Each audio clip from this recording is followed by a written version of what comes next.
In the early hours of today, viewers, Israel has drawn a new line in the sands of deterrence.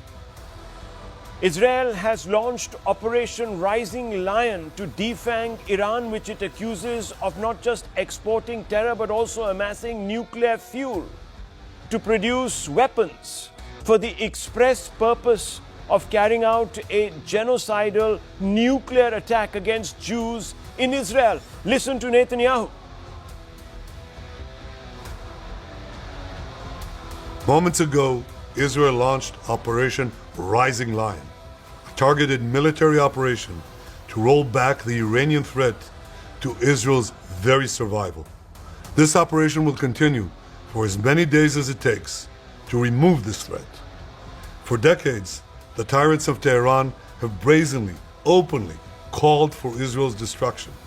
They've backed up their genocidal rhetoric with a program to develop nuclear weapons.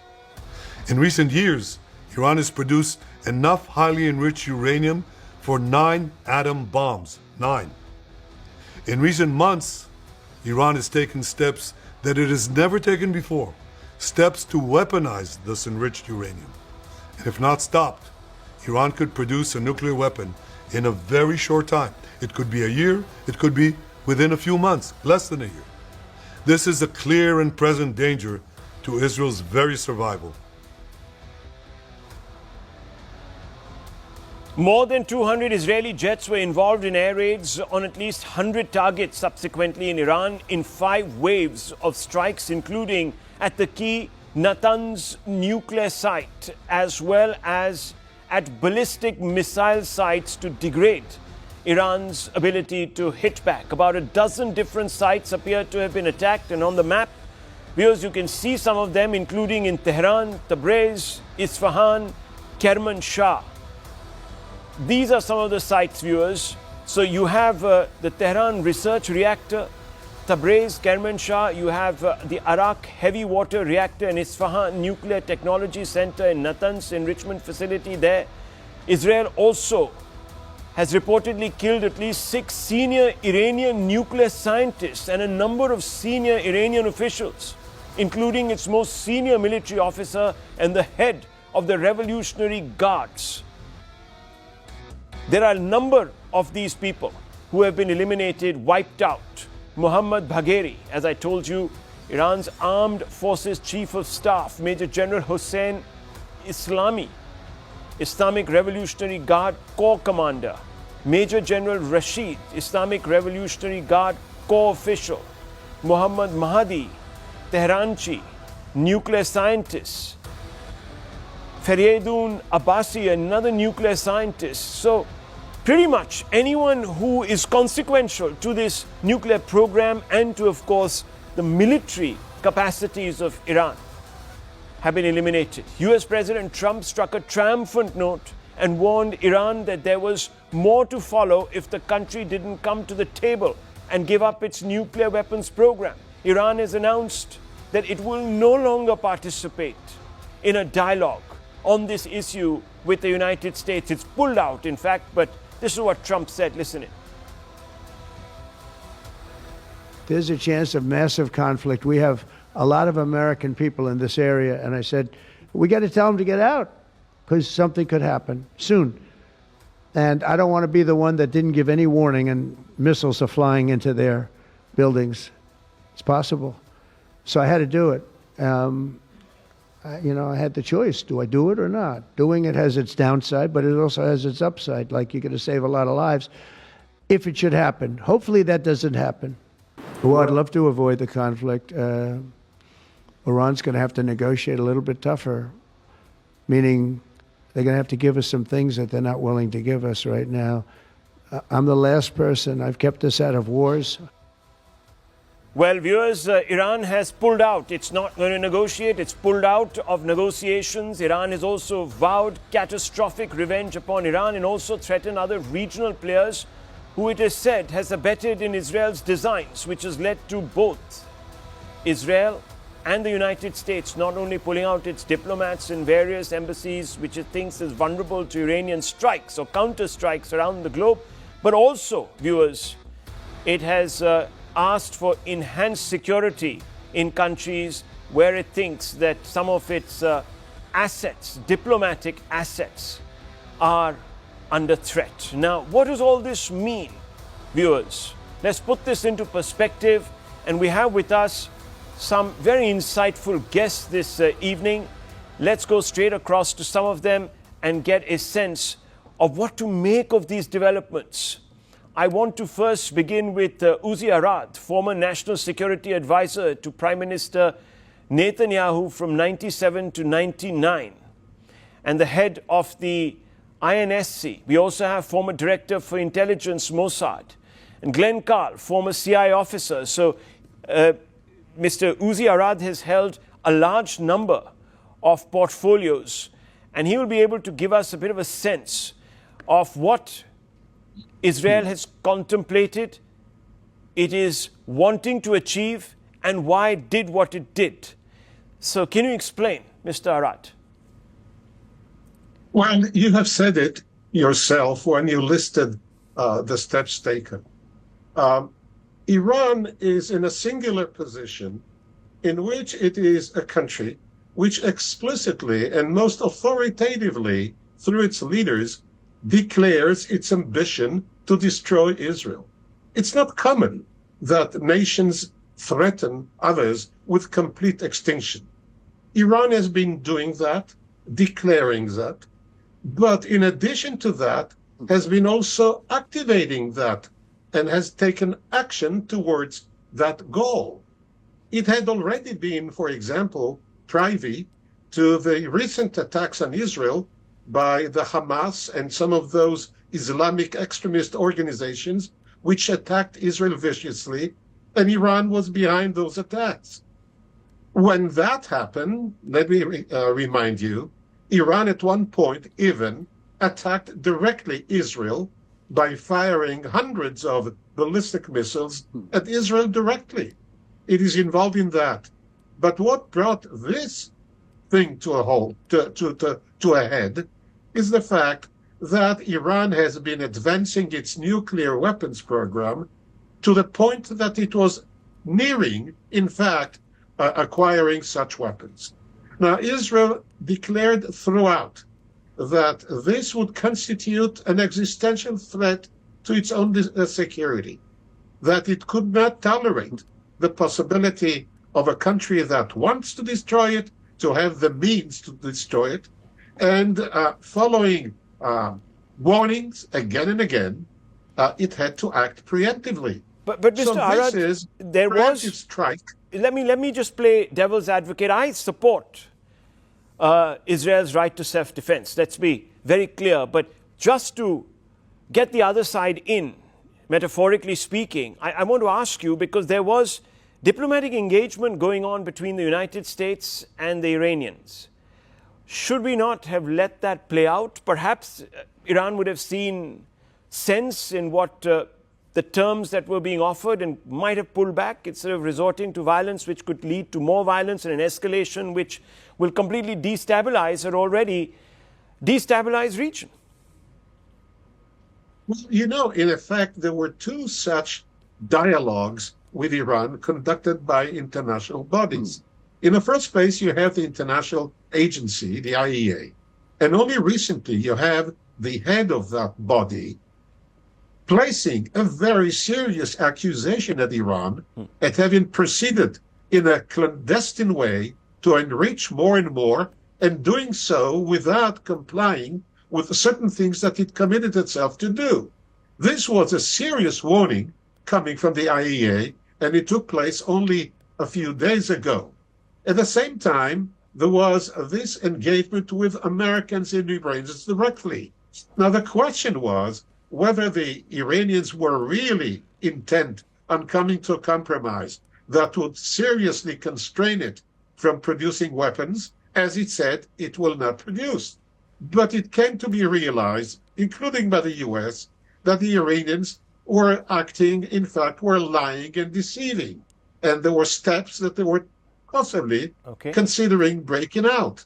That has been made clear by the President of the United States. So had those negotiations led to actually abandoning its nuclear program then they would have succeeded, and they were to be the course to prefer. But that is not the case. The case, as we've seen repeatedly, Iran has defiantly and Okay, so aggressively you're basically been saying duping. that critical mass had been achieved by the Iranians. They were about to go fully nuclear. They would have been the second country to have the Islamic bomb, and they have a nihilistic outlook. Okay, that's the What do you mean the Israel. second? What do you mean the second Well, Islamic Pakistan. country to have? Pakistan is the Yes, first one, Pakistan, right? exactly. So this Right. would be the second. Okay, Good. let's open this up because Abhijit Iyer Mitra also here with us. He's a senior fellow at the IPCS, an analyst, and he's been tweeting quite a bit today. How has Israel affected so much damage? Let's keep those pictures, and I want our viewers to see those precision strikes. Abhijit Iyer Mitra, this is something that is unprecedented, and apparently all sorts of feints were undertaken to do this. Can you break this down for us? Rahul, the main thing is Israel invests in human beings. This is a human intel-driven and intel-driven operation, which is what Israel always does. They focus completely on people gathering the intel, which is why even the taking out of the IRGC Air Force leadership, they had such in-depth profiles on them. They actually managed to corral them into a command bunker, kept them there, and then hit them. Right. So they're very good at this kind of thing. The F-35s and, F-16s and F-15s, these are just the tip of the iceberg. The real bulk of the iceberg is the kind of effort that Israel puts into gathering intelligence, which is why these strikes are very successful. The second thing is, Israeli operational culture is to keep challenging your commanders and things like that. In India, we won't even dream of the kind of almost casualness in which a junior officer will contradict his senior officer and things like that, which is why they're able to evolve. Now, if you remember in the 2024 ballistic missile strike that Iran carried out on Israel, Israel came to the conclusion, look, you can't do terminal phase intercept, so let's get them even before they are launched. So what you're seeing right now is Iran is completely unable to even launch ballistic missiles because the moment they're coming out of their storage areas or their hiding areas or whatever, there are apparently this is what the reports are saying, and we've seen videos to this effect, that they are bringing out shorter range drones and things like that, and blowing up these missiles even before they get airborne. So it is even a pre-boost phase intercept in that sense. That said, let's look at, as impressive as these Israeli achievements are, we need to remember that, there is an Indian interest in what Israel is doing up to a point, but not beyond that point. India's interest is that Iran should never become nuclear. The problem is if it goes into regime change, it becomes counterproductive for us. It may be very good for Iran, but I want you to remember the Shah was very hostile to India. That was not a good regime for India. They armed and aided Pakistan in several wars against India. So, a contained Iran still under the Ayatollahs is probably, let's put it this way. We have an interest in the Shia-Sunni schism continuing, as long as we needed to. Okay. Well, that's a slightly tangential view, and I'm not bringing India into this just as of now, but I want to bring in Glenn Carl, former CIA officer. Glenn Carl, I have to ask you this question. Can the West get to exercise a veto on who gets to go nuclear, point one? And point two, I find it fascinating. Trump supports Israel's right to avenge alleged Iranian terror export, but doesn't apply the same principle to India. Why? I'm interested in the second question, actually. Well, let's start with the second first, but I'd like to say it's a pleasure to be on the air with Uzi, whom I've not seen for a number of years, and would be happy to see again. I don't know that it's a double standard, actually. The issue for India and Pakistan from the U.S. perspective is that you have two nuclear powers, one of which is already a global superpower, really, or on the cusp of being one, and the other of which is a nearly dysfunctional state. So the consequences of an escalation between Pakistan and India are global and almost existential. That's not the case for Israel and Iran. The issue is existential for Israel, which is certainly a significant point to weigh, but it's not a global existential threat. So I don't think it's a double standard. I think that But aren't you making too equations fine a are point, different. Glenn Carl? Because let's be honest, you talk about the India-Pakistan contest in apocalyptical terms. So does Trump when it comes to Iran acquiring nuclear weapons. You said that Pakistan is a failing state or a failed state or an whatever state. Surely it's in Trump's interest to negotiate to get those nuclear weapons out of Pakistan. Well, that train has left the station long ago. The train is just about being built, or its steam has built up to the point where it can leave the station with Iran. So they really are not, I think, double standards. The issues are different. The equation for Iran is simple but excruciating. Israel has phenomenally, if not destroyed, incapacitated for a period of time, the surrogates that Iran has built up over the decades and has used to project its power.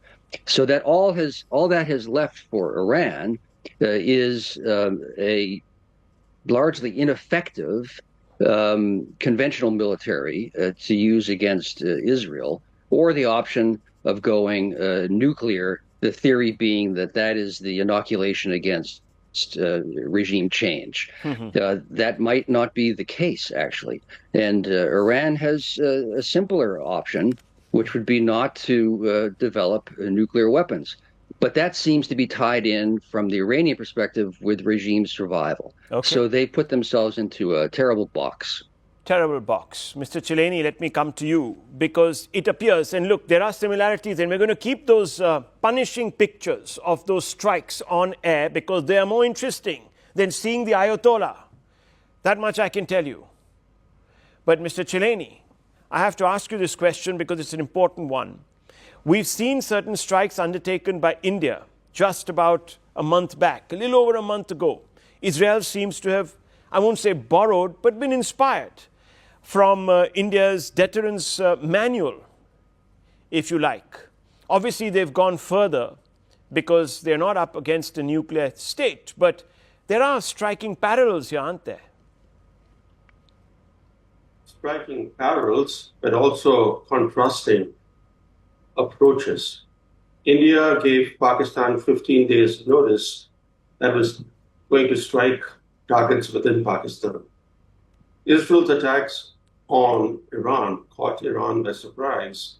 More importantly, Iran followed the first principle of air warfare, which is that before you try to assassinate any individual, the leadership, whether it's of the military or other specialized agencies, or you carry out deep penetration strikes, your first approach, your opening salvos, should focus on taking out the enemy's air defenses and ballistic missile launchers. That's the reason why, in response, Iran has not been able to fire ballistic missiles at Israel because its launchers were targeted in the first airstrikes by Israel. So Israel followed what air warfare strategy demands. That's the very first principle. And that very principle India ignored, because India's political leadership gave direction to the armed forces to strike only terrorist camps in Pakistan. Only when that initial objective led to the loss of some Indian warplanes did the Indian political leadership authorize the Air Force to take out Pakistani air defenses and hit air bases. So, in fact, Israel is following the classical air warfare strategy, and I wish India had actually done the same. But to the larger question of Iran becoming a nuclear weapon state, first, US intelligence, according to what's appearing in American media, US intelligence does not believe that Iran was close to acquiring nuclear weapons capability. But then there is the Gaddafi example, which is the reason why Iran has hesitated to do what President Trump is demanding, give up its uranium enrichment program in full. Gaddafi gave up his nuclear weapons option, and we know what happened to him. He was murdered. There was a NATO intervention that resulted in regime change, and that serves as a sobering lesson to the Iranian leadership. So while it is true that for regional security, no nation, whether it's India or Israel, wants another nuclear weapon state to emerge, the fact is that the Gaddafi example set a bad precedent, and Iran is determined, at whatever the cost be, determined to hold on to its uranium enrichment So option. therefore, we are now looking at the frightful prospect of an escalation, because Iran certainly is not going to take a step back. It's been battled and bruised too badly. It's lost face, doesn't have much to hide by the way of face, and it's going to dig its heels in. Viewers, this is going to be a bit of a problem in our neighborhood, immediate neighborhood.